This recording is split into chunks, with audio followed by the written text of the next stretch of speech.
आज 1 अक्टूबर है। 1 अक्टूबर को सिर्फ महीना चेंज नहीं होता है, एक क्वार्टर भी चेंज होता है और अक्टूबर नवंबर दिसंबर वाला क्वार्टर शुरू हो जाता है। काफी सारे नए नियम लागू होते हैं हमारे देश में। इसके अलावा निर्मला सीतारमण जी जो हमारे फाइनेंस मिनिस्टर है, उन्होंने बजट स्पीच में कई सारे नए रूल्स हमें बताए थे, जिनमें से कुछ रूल्स 1 अक्टूबर के दिन ही लागू होने वाले हैं। इसीलिए अगर आप ये सारे नियम जो जानना चाहते हैं तो उसके लिए ध्यान से सुनना। मैं आपको एक बात बताऊं, आज के इस छोटे से वीडियो में मैं आपको 11 नए चेंजेस बताने वाला हूं, जो चेंजेस 1 अक्टूबर 2024 से हुए हैं। सबसे पहला, हर नए क्वार्टर की शुरुआत में हमारे देश में जो स्मॉल सेविंग स्कीम्स है, यानी public provident fund, Sukanya Samriddhi योजना, national saving certificate, senior citizen saving scheme जैसी, इनके इंटरेस्ट रेट रिवाइज होते हैं, लेकिन इस क्वार्टर में इंटरेस्ट रेट सेम रहे, ऐसा मिनिस्ट्री ऑफ फाइनेंस ने हमें बताया। अब बात करते हैं बजट की। बजट में कई सारे नए नियम आए थे, जिनमें से कुछ का इंप्लीमेंटेशन 1 अक्टूबर से होने वाला है। सबसे पहला, अगर आप रेंट पे करते हैं और आपका रेंट मंथली 50,000 रुपीज से ज्यादा है और उसमें आप टीडीएस डिडक्ट करते हैं, तो आज तक आपने 5% के हिसाब से टीडीएस डिडक्ट किया होगा, अब से आपको सिर्फ 2% के हिसाब से टीडीएस डिडक्ट करना है। दूसरा, शेयर मार्केट में अगर फ्यूचर एंड ऑप्शंस में आप ट्रेडिंग करते हैं तो सिक्योरिटी ट्रांजैक्शन टैक्स आज से बढ़ चुका है। फ्यूचर्स के प्रीमियम पे अब से 0.1% टैक्स लगेगा और फ्यूचर्स के सेल पे 0.02% टैक्स लगेगा। ये टैक्स की असर किसे होगी?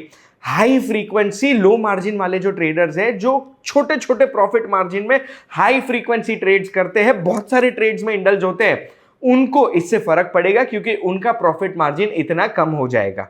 इसके अलावा जो स्पेक्युलेटिव ट्रेडिंग करते हैं, जो टिप्स के ऊपर अपने ट्रेड लेते हैं, उनको भी ये टैक्स बढ़ने से अपने प्रॉफिट में असर दिखेगा। तीसरा, अगर टैक्स में कोई डिस्प्यूट है तो विवाद से विश्वास स्कीम 2024 1 अक्टूबर 2024 से शुरू हो चुकी है। चौथा, वैसे तो टीडीएस में कई सारे चेंजेस आए हैं, लेकिन इंपॉर्टेंट वाले ये दोनों हैं कि अगर कोई भी कंपनी अपने शेयर्स बायबैक करते हैं तो इंडियन रेसिडेंट्स को 10% टीडीएस भरना पड़ेगा और नॉन रेसिडेंट्स को 20%।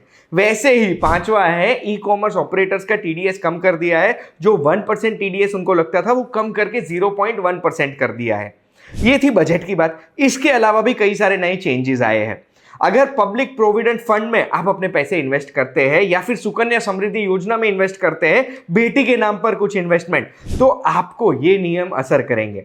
सबसे पहला, पीपीएफ में आपका सिर्फ एक ही अकाउंट होना चाहिए। अगर एक से ज्यादा अकाउंट है तो दूसरे अकाउंट में जितनी भी राशि है वो पहले अकाउंट में ट्रांसफर कर दी जाएगी। उसके अलावा जो और कोई अकाउंट है तो उसको इर्रेगुलर अकाउंट माना जाएगा और डिपॉजिट की तारीख से, जब से आपने पहला डिपॉजिट किया है तब से लेकर आज तक, आपको कोई भी इंटरेस्ट उस पर नहीं मिलेगा। पीपीएफ के नियमों में दूसरा बड़ा बदलाव होने वाला है माइनर्स के पीपीएफ में। अगर 18 साल से छोटी उम्र के कोई भी बालक के नाम पर आपने पीपीएफ अकाउंट खुलवाया है तो वो एक ही अकाउंट होना चाहिए उनके नाम पर। कई बार परिवार में अलग अलग लोग बच्चों के नाम पर 3-4 अकाउंट खुलवा देते हैं, लेकिन अब से ये बंद हो जाएगा क्योंकि दूसरे अकाउंट्स इंटरेस्ट कमाना बंद कर देंगे।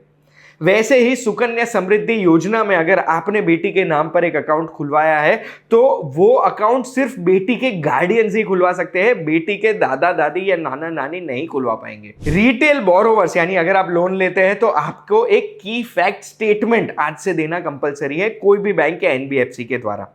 ये की फैक्ट स्टेटमेंट में सारी डिटेल्स होनी चाहिए, कम शब्दों में हमको समझ आए वैसे, कि हम इंटरेस्ट कितना पे करेंगे, ब्याज के अलावा हमें दूसरे खर्च कितने होंगे, अगर हम प्रीपेमेंट करते हैं तो कितना खर्च होगा, अगर हम लोन नहीं भर पाते हैं तो कितने चार्जेस लगेंगे, वगैरह वगैरह। ये सारी डिटेल्स एक ही स्टेटमेंट में आपको दी जाएगी, जिससे आपको सारे नियम पढ़ने की जरूरत नहीं पड़ेगी। तीसरा, अगर आप जीएसटी पोर्टल का यूज करते हैं तो जीएसटी पोर्टल पे 1 अक्टूबर 2024 से एक इनवॉइस मैनेजमेंट सिस्टम की शुरुआत की जाएगी, जिसमें इनवॉइसेस रेज करने में ज्यादा एरर्स नहीं आएंगे। इसके बाद नियम में बदलाव आया है पैन एप्लीकेशन में।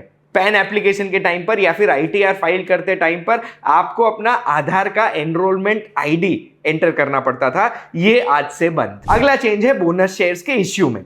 सेबी का नया रूल ये कहता है कि कोई भी कंपनी जब बोनस शेयर्स इश्यू करते हैं ना, तो एक रिकॉर्ड डेट होती है कि अगर इस डेट को आपके पास ये कंपनी के शेयर्स है तो आपको इतने बोनस शेयर्स दिए जाएंगे। रिकॉर्ड डेट के बाद कोई भी नियम नहीं था कि कितने दिनों में बोनस शेयर्स आपको मिल जाने चाहिए, लेकिन सेबी ने नया नियम लागू कर दिया है कि T+2 डेज में बोनस शेयर्स क्रेडिट हो जाने चाहिए।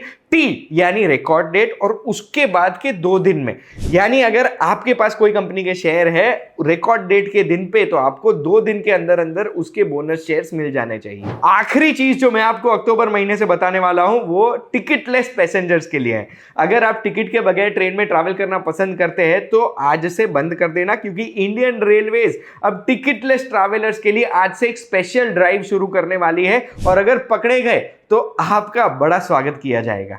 इस वीडियो में आपको जितनी भी इंफॉर्मेशन मिली ये आपको अच्छी लगी या नहीं, कमेंट में मुझे बताना, और ऐसी इंफॉर्मेशन के लिए सब्सक्राइब बटन दबा दो यार।